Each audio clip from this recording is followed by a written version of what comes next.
My name is Christopher, a 39-year-old devoted homemaker and mother to my bright-eyed 5-year-old daughter.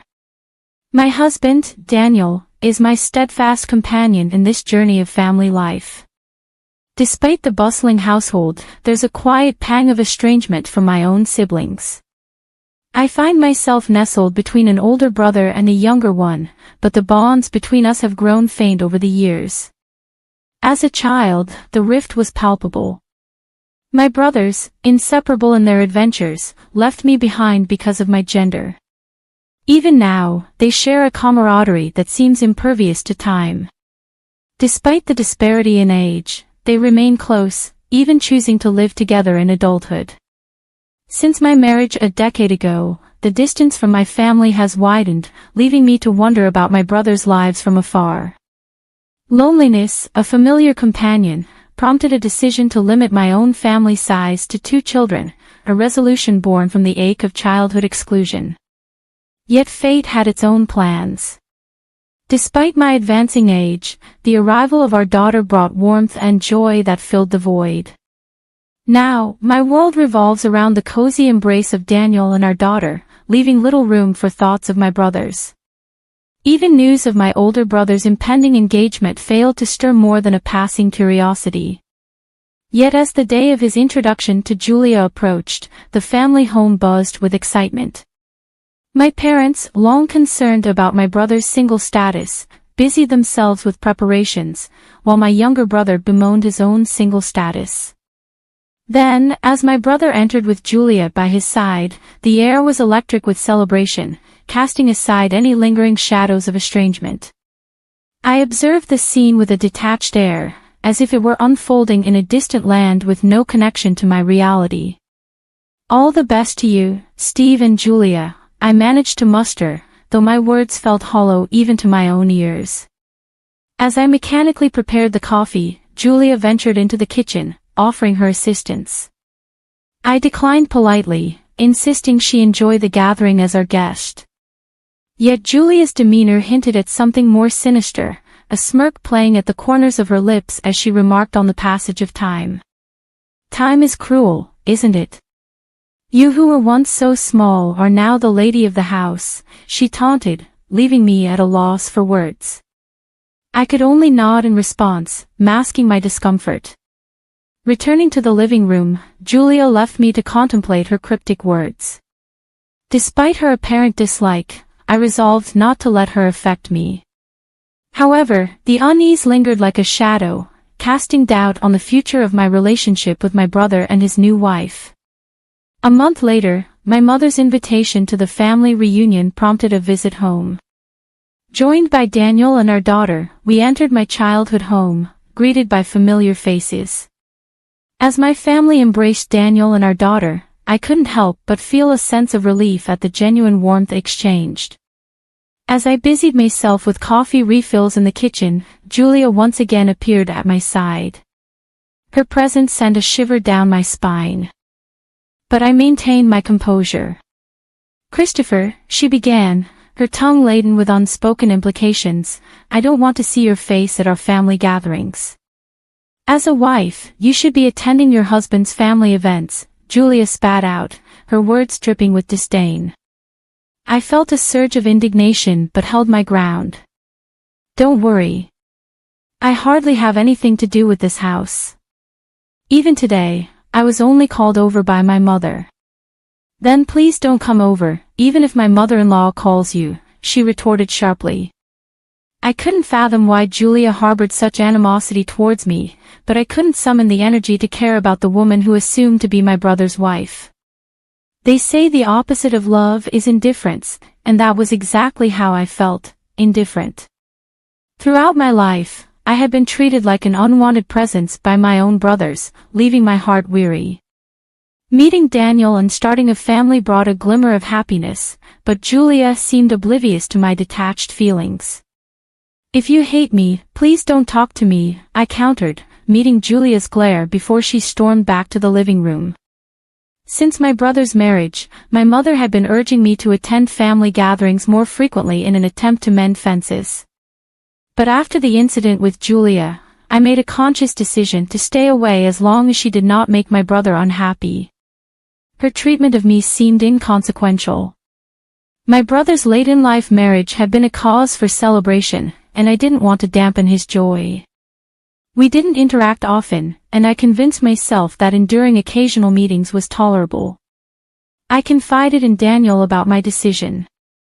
"Do you really want to become family with someone who hurts you?" he questioned, his support unwavering. "It's okay. I wasn't close with my brother, but I still want him to be happy as a sibling. If it ends up with just me bearing it, then it's okay." Daniel's words brought a sense of validation, yet I couldn't shake the bitterness. However, my reverie was interrupted by a call from an unfamiliar number. It was Julia. "Oh, Christopher, how have you been?" she greeted, her tone falsely cheerful. "When I said I wanted to be friends with you, he immediately gave me your number." Julia's voice cut through the silence, catching me off guard. I tried to maintain composure, masking the unease bubbling within me. "Is that so?" I replied, feigning indifference. "Do you keep in touch with Steve?" she inquired, her tone laced with accusation. I hesitated, my nerves fraying at her probing questions. "No, I'm not," I stammered. "Are you lying?" she pressed, her voice sharp with irritation. "Even if I badmouth you, no one believes me. How annoying are you?" Confusion clouded my thoughts as I struggled to comprehend her hostility. Did I do something to you, Julia? It's the worst to not realize it. Anyway, you're married, so stay out of this. And don't say I said this. If you do, I'll send some scary people I know to your house, she threatened, her words sending a chill down my spine. I ended the call abruptly, my hands trembling with fear. Unsure of my next move, I debated whether to intervene in my brother's impending marriage or seek guidance from my parents. I grappled with my options. A comforting hand rested on my shoulder, jolting me from my thoughts. Startled, I turned to find Daniel's concerned gaze fixed upon me. "You look as pale as a ghost," he remarked, his worry evident.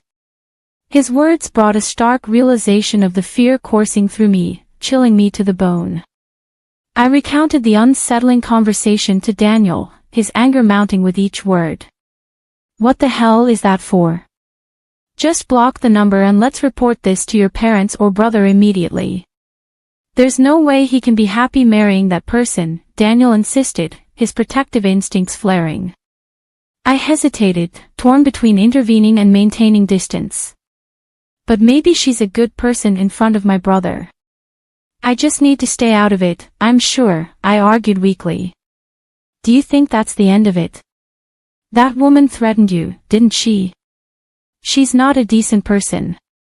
If your brother knew what she did to you, I'm sure." Daniel's words trailed off, leaving me seething with anger. "I understand, but why must I be the one to intervene? I've kept my distance from my brothers for so long. If our small family unit remains intact, isn't that enough?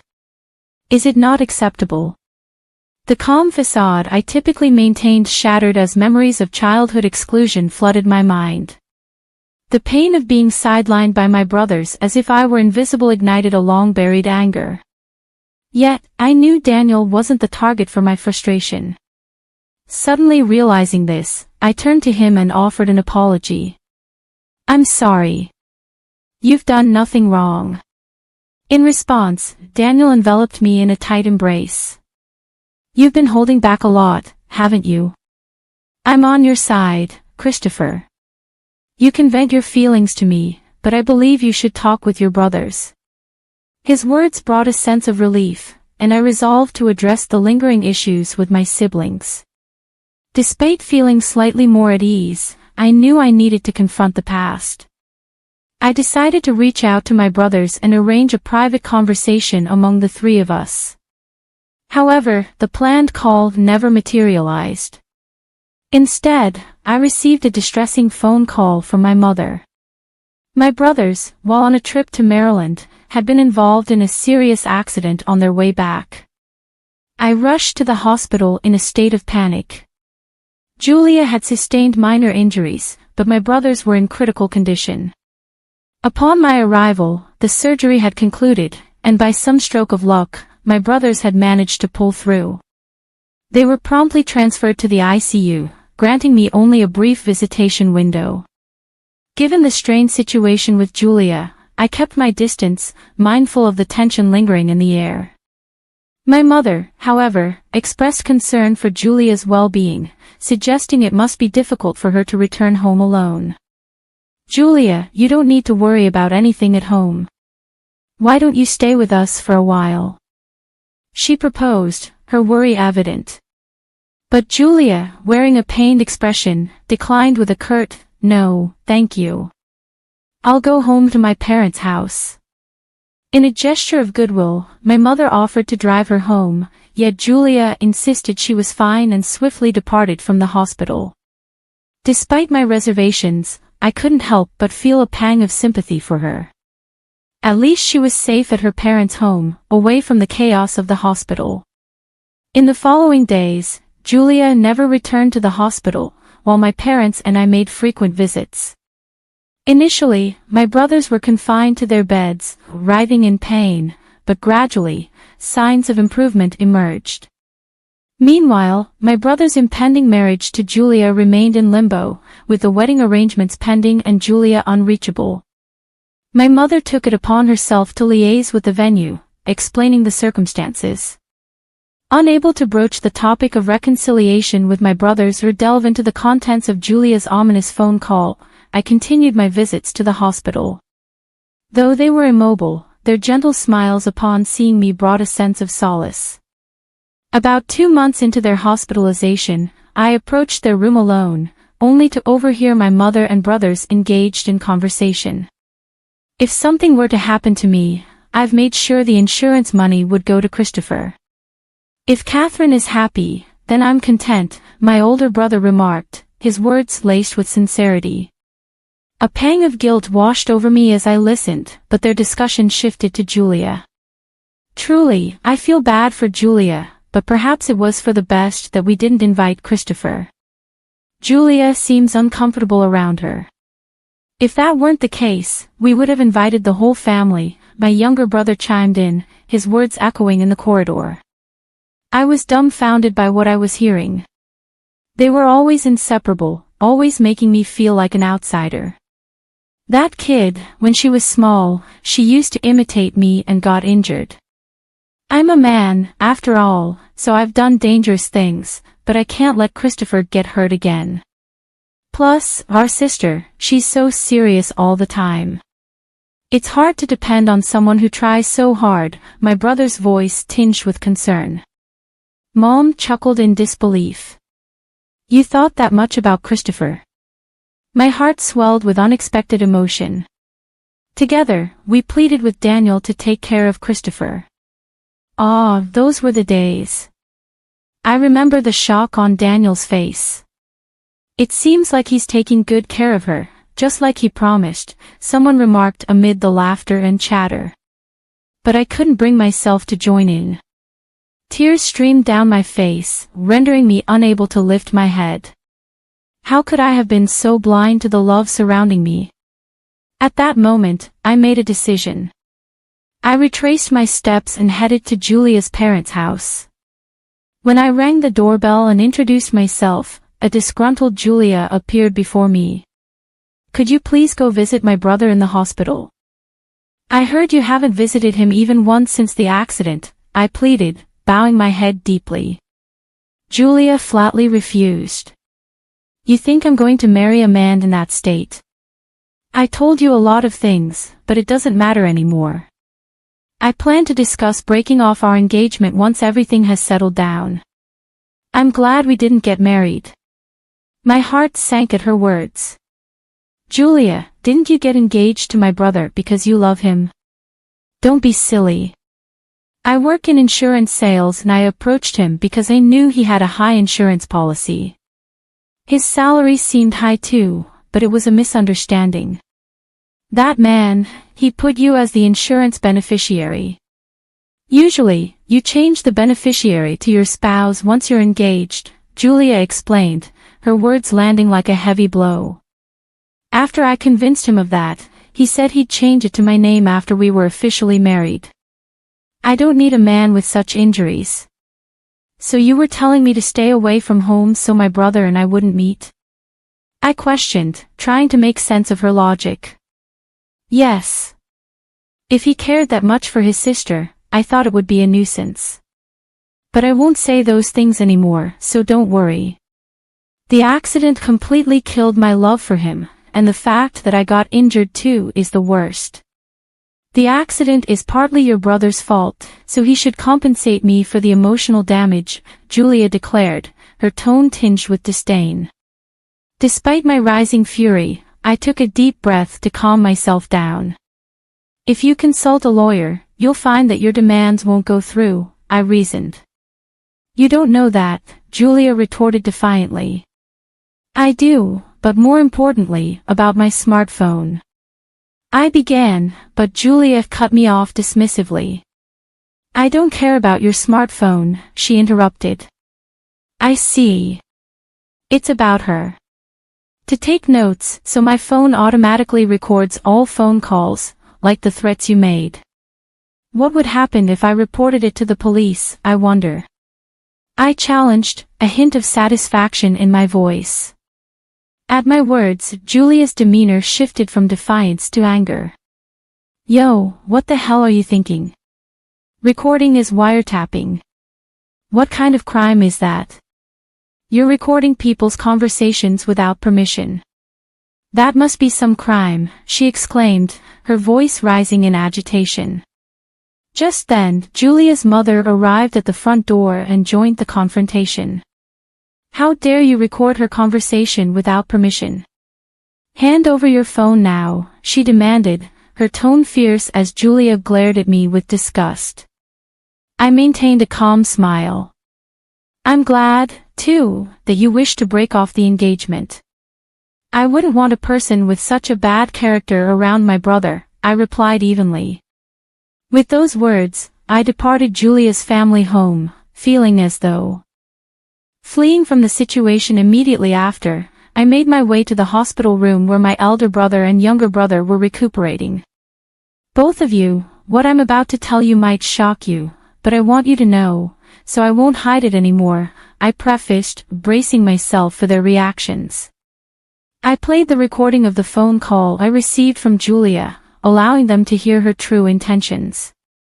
Both my elder and younger brothers were taken aback, their eyes widening in disbelief. Furthermore, I revealed that I had discreetly recorded our earlier conversation when I met Julia, ensuring they heard her manipulative words firsthand. My elder brother's fury was palpable, and despite his healing leg, he attempted to rise from his bed in agitation. I barely managed to restrain him.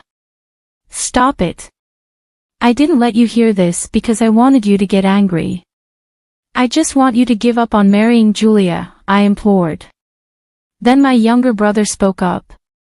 I can't forgive her either, but sis, why did you go to such lengths for us?